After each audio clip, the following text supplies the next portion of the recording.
সামরিক শক্তি সূচকে বিশ্বের ১৪৫টি দেশের মধ্যে ৩৭তম অবস্থানে জায়গা করে নিয়েছে বাংলাদেশ।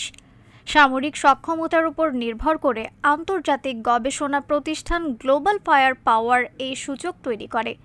জিএফপির সূচকে এবারও শীর্ষ সামরিক ক্ষমতাধর দেশ হিসেবে নির্বাচিত হয়েছে যুক্তরাষ্ট্র।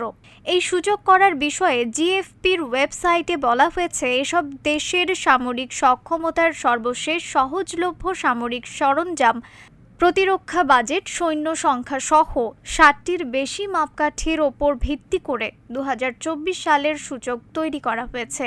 গত ৫ জানুয়ারি পর্যন্ত বাংলাদেশের সামরিক সক্ষমতাকে এই সূচকের ভিত্তি হিসেবে ধরে নিয়ে বাংলাদেশের অবস্থান নির্ধারণ করা হয়েছে। ২০২৪ মিলিটারি স্ট্রেংথ র্যাঙ্কিং নামে প্রকাশিত এই সূচকে বাংলাদেশের স্কোর ০.৫৪১৯।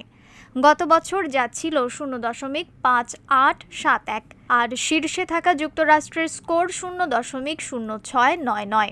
এবারও এই সূচকে দ্বিতীয়, তৃতীয় ও চতুর্থ স্থান ধরে রেখেছে যথাক্রমে রাশিয়া, চীন ও ভারত। আগের তুলনায় সামরিক শক্তিতে উন্নতি করেছে দক্ষিণ কোরিয়া, দেশটির অবস্থান এবার ৫-এ। এছাড়া সামরিক শক্তিতে অবনমন হয়েছে যুক্তরাজ্যের, সেরা 5-এ এবার জায়গা হয়নি দেশটির, 6-এ স্থান পেয়েছে যুক্তরাজ্য।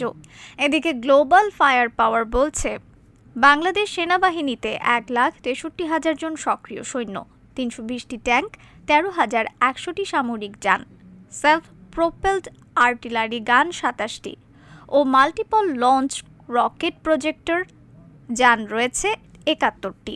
আরও বলা হয়েছে, বাংলাদেশের নৌবাহিনীতে সক্রিয় সদস্য আছেন ২৫,১০০ জন, আর বাংলাদেশ বিমান বাহিনীর সক্রিয় সদস্য ১৭,৪০০ জন।